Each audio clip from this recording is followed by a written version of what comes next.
C'était un soir comme les autres. Pluvieux, morne, écrasant par le poids de sa routine. Je travaillais dans un restaurant, j'assurais le service du soir. C'était le seul établissement qui avait accepté de me prendre, et étant donné mon absence de diplôme et mes expériences professionnelles inexistantes. Je n'avais pas le luxe de choisir mes horaires, j'étais à la merci de mon patron. Je venais de finir de ranger et je m'apprêtais à partir, essayant de me sentir soulagé d'avoir terminé pour la journée, mais n'y arrivant pas. Ce travail était aussi vide de sens et de but que ma vie, et en dehors d'une profonde lassitude, je ne parvenais pas à ressentir quoi que ce soit d'autre. Avec un soupir, j'ai baissé le rideau de fer et verrouillé le cadenas, avant de m'engager dans la rue sinistrée mal éclairée en direction de la gare. Il était presque 1h du matin, j'avais fini beaucoup plus tard que prévu à cause de ma collègue qui nous avait annoncé à la dernière minute qu'elle était malade et qu'elle ne pourrait pas être là. Le dernier train était probablement parti depuis longtemps. Mais ça ne m'a pas empêché de me diriger malgré tout vers la gare, dans l'espoir de ne pas avoir à payer un taxi hors de prix avec mes maigres revenus. Perdu dans mes pensées, je n'avais pas remarqué que j'étais arrivé dans une partie de la rue qui n'était pas éclairée. Prenant soudainement conscience des ténèbres et du silence qui m'entourait, mon cœur s'est accéléré. J'ai serré mon sac contre moi et je me suis hâté dans la rue, l'air humide me collant à la peau et les flaques d'eau m'éclaboussant les mollets. Quand je suis enfin arrivé à la gare, elle était déserte. Il y avait quelque chose d'étrangement inquiétant dans le fait de voir cet immense espace. Conçu pour accueillir des centaines de personnes, vide de toute vie. Je crois bien que c'était la première fois que j'avais l'occasion de voir pareil spectacle. Et c'était très perturbant. Les allées désertes et les guichets vides donnaient l'impression de se remplir dès que je regardais ailleurs, et dans le silence. Assourdissant, j'avais l'impression d'entendre un vague brouhaha et du mouvement, rémanence de la vie qui grouillait entre ces murs en journée. Pas très rassuré, je me suis dirigé vers l'écran d'affichage le plus proche, avant de m'apercevoir une fois à quelques mètres de lui qu'il ne fonctionnait pas. C'était l'une des plus grandes gares de la ville, et ces stupides écrans ne fonctionnaient qu'une fois sur 2. J'ai regardé de nouveau autour de moi, cette peur vague et diffuse ne me quittant pas, et j'ai décidé sans grand espoir d'aller directement au quai. S'arrêtait mon train habituel. Mais pas résonnait autour de moi, assourdissant dans le silence. À ma grande surprise, une fois arrivé au quai, j'ai vu qu'un train était stationné. Et l'écran qui fonctionnait, cette fois indiquait départ imminent. J'ai jeté un coup d'œil au train, toutes les portières étaient ouvertes. Il n'y avait aucune lumière à l'intérieur, elles étaient toutes éteintes. C'était sûrement une erreur d'affichage, ce train n'avait l'air d'aller nulle part. On aurait dit les trains stationnés au terminus pour la nuit. Dubitative, je me suis tout de même avancé vers l'une des portes pour voir s'il y avait du monde à l'intérieur. J'ai passé la tête dans la voiture. Les sièges avaient l'air vides, mais j'avais du mal à voir à cause de l'obscurité qui régnait. J'ai mis un pied à l'intérieur pour avoir une meilleure vue. Et au même moment, le train a soudainement pris vie. Les lumières se sont allumées, le ronronnement du moteur s'est fait entendre, et la sonnerie indiquant la fermeture imminente des portes n'a pas tardé à suivre. Prise au dépourvu, j'ai sauté à l'intérieur in extremis, une fraction de seconde avant que les portes ne se referment sur moi. J'espère que je suis dans le bon train, j'ai pensé en regardant la gare défiler à travers les vitres des portes closes. Je me suis tourné vers les sièges pour aller m'asseoir, mais ce que j'ai vu a failli m'arracher un cri de terreur, que je me suis empressé de réprimer. Le train était plein. Qu'est-ce que... Je ne comprenais pas ce que je voyais. D'où sortaient tous ces gens? Avant que les lumières s'allument, j'aurais juré que le train était vide. Mais à présent, tous les sièges semblaient occupés, par des passagers aussi insolites les uns que les autres. Formant une foule de gens hétéroclites qui donnaient l'impression de n'avoir rien à faire là, à bord du dernier train de la journée à destination d'une banlieue reculée. Il y avait un jeune homme plongé dans ses pensées, qui regardait son reflet dans la vitre d'un air maussade. Comme s'il portait tout le malheur du monde sur ses épaules.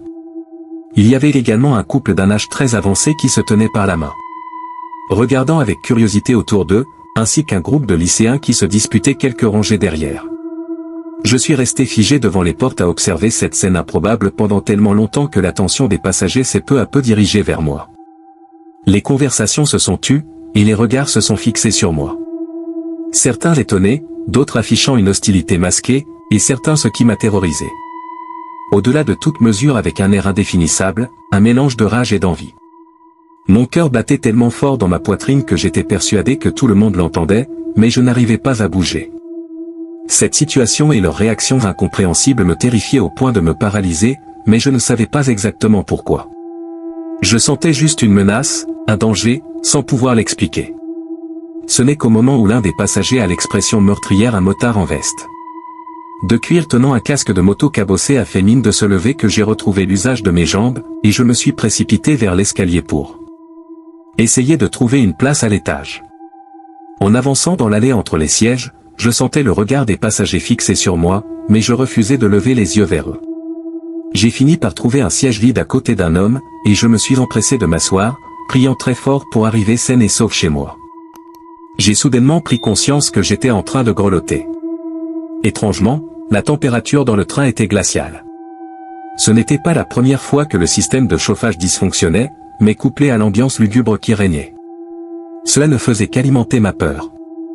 J'ai serré mon manteau contre moi en me tassant sur mon siège, essayant de me faire toute petite, en vain. Je voyais du coin de l'œil des personnes se retourner fréquemment pour me regarder, et dans cette cabine où tous les bruits extérieurs étaient étouffés, y compris le crissement habituellement insupportable du train sur les rails, tous les murmures étaient audibles. Et j'avais l'intime conviction qu'ils parlaient de moi. J'avais l'impression d'être dans une bulle coupée du monde, ou dans un rêve ou un cauchemar. Ce que j'ai vécu dans ce train, l'atmosphère qui y régnait, est indescriptible. Les quelques maigres descriptions que je vous ai faites ne représentent même pas une fraction de ce que j'ai pu y ressentir. Pourquoi tu es là? Une voix de petite fille s'est élevée devant moi. J'ai levé la tête pour voir une fillette d'accent grave peine 5 ou 6 ans me fixer avec de grands yeux curieux par-dessus le dossier de son siège. Oubliant ma peur l'espace d'un instant, je lui ai adressé un petit sourire. Je rentre chez moi, et toi? Oh, la chance. Elle a répondu avec une petite moue. Moi j'ai quitté ma maman et mon papa, mais je vais retrouver ma grand-mère que j'adore, c'est pas si mal. J'ai froncé les sourcils. Et tu voyages toute seule? Bin oui idiote, les gens sont presque toujours seuls ici, sauf ceux qui sont partis ensemble. Elle m'a fait un grand sourire avant de se retourner et se rasseoir sur son siège. J'étais de plus en plus confuse. Qui laisserait une gamine de 5 ans voyager toute seule en pleine nuit? Quelque chose n'allait pas. Rien n'était normal dans ce train. Au moment où j'allais lui faire part de mon incompréhension, l'homme à côté de moi, que j'avais presque oublié, a pris la parole. Vous n'êtes pas parti définitivement, pas vrai? Vous avez encore le choix, on le remarque tout de suite à votre chaleur. Il m'a effleuré la main. La sienne était glacée. Anormalement glacée. Il a remarqué mon incompréhension grandissante et a poursuivi. Pour tout le monde ici, c'est le dernier train, le dernier voyage. Mais pas pour vous? Si vous ne comprenez pas ce qui se passe, c'est que vous êtes ici par erreur. Ce n'est pas votre heure. Je n'avais pas remarqué le silence qui s'était installé lorsque la fillette avait commencé à me parler, mais dès que l'homme eut fini sa phrase, les murmures ont repris. Plus fort, plus menaçant. Des froissements de tissu se faisaient entendre tout autour de moi, indiquant que des passagers bougeaient sur leur siège, se rapprochaient de nous. Mon cœur s'est de nouveau emballé. Et la peur a lentement répandu son poison glacé à travers mes veines, au fur et à mesure que je prenais conscience de la situation dans laquelle je me trouvais. Comment cela pouvait-il être possible?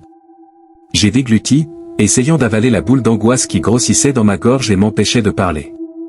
Et j'ai péniblement articulé, que me veulent-ils? Ils vous ont envie d'avoir le choix. Eux ne l'ont pas eu, ils n'ont jamais voulu être ici. Et ils veulent vous l'enlever, par jalousie, pour que vous soyez comme eux. J'ai senti le sang quitter mon visage. Je suis en train de rêver, n'est-ce pas? Pitié, dites-moi que c'est juste un cauchemar. Je me suis tourné vers mon voisin, osant à peine le regarder dans les yeux tellement j'étais terrifié. Vous aussi? Il a eu un sourire amer.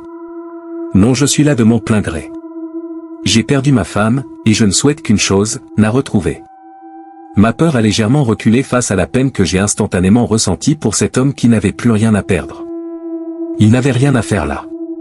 La fillette non plus. C'était triste. Ce n'est qu'un voyage de plus, il a repris, remarquant mon expression. Un voyage qui nous attend tous, tôt ou tard. J'ai hoché la tête, essayant de dissimuler la tristesse que son histoire m'inspirait. Vous savez comment je me suis retrouvé ici? J'ai juste pris mon train habituel. Ce n'était pas votre train habituel. Le dernier train s'arrête pour ceux qui n'ont plus l'étincelle de la vie. Je ne sais rien de votre vie, mais j'imagine qu'elle est loin d'être joyeuse. L'émotion qui m'a submergé à la suite de ces paroles est indescriptible. J'ai repensé à ma vie sans but, vide de sens.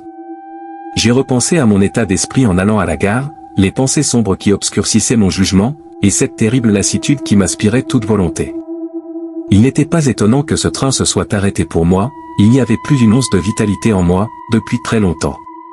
Pourtant, alors que les murmures menaçants se rapprochaient de plus en plus, j'ai pris conscience que ce que j'avais était précieux, et qu'il fallait le chérir. Tous ceux qui me menaçaient donneraient n'importe quoi pour l'avoir. Mais il était trop tard pour eux. La gorge nouée par l'émotion, je lui ai posé ma dernière question. Et si je veux réessayer? Ne descendez pas à notre arrêt, dans ce cas. Le dernier train vous ramènera à votre gare. Tenez bon, on y est presque. Il avait raison. Le train commençait à ralentir, et les contours d'un quai se dessinaient à travers la vitre. Les autres passagers se sont immédiatement désintéressés de moi, comme si je n'existais plus. Leur regard était fixé sur les vitres. Et différentes expressions se lisaient sur leur visage. Peur, appréhension, fascination, curiosité. Je les ai observés alors que le train s'arrêtait. Et petit à petit, ils se sont tous dirigés vers les sorties, mon voisin y compris. Sur le quai, il y avait foule. J'ai vu la petite fille se jeter dans les bras d'une vieille dame qui la serrait fort contre son cœur. Mon voisin s'est lentement approché d'une femme sublime aux longs cheveux noirs, et quand elle s'est tournée vers lui, son visage s'est illuminé d'une joie pure, mêlée à une pointe de tristesse. Le vieux couple que j'avais vu à mon entrée dans le train avançait main dans la main. Sur le quai, indifférent à tout ce qui les entourait. Mais d'autres passagers n'avaient personne pour les attendre. J'ai vu le jeune homme maussade se traîner le long du quai, s'effaçant petit à petit à mon regard. Il y a eu beaucoup de larmes. Beaucoup de joie et beaucoup de désespoir. Cette scène restera gravée à jamais en moi. Suivant les indications de mon voisin, je n'ai pas bougé de mon siège. J'étais tellement absorbé par ce qui se déroulait sous mes yeux que je n'avais plus conscience. De rien, pas même des larmes qui coulaient sur mes joues. Ce n'est qu'en voyant le quai disparaître au loin que j'ai réalisé que le train s'était remis en marche. Et comme l'avait prédit mon voisin, il s'est arrêté à ma gare, dans ma banlieue reculée. Je suis descendu sur mon quai si familier. Et pourtant si différent à présent, et j'ai regardé le dernier train, mon train de la deuxième chance, s'éloigner sous la pluie. Je suis resté là un long moment à regarder les rails, me demandant où étaient les passagers maintenant. Puis je suis rentré chez moi, déterminé à faire mieux.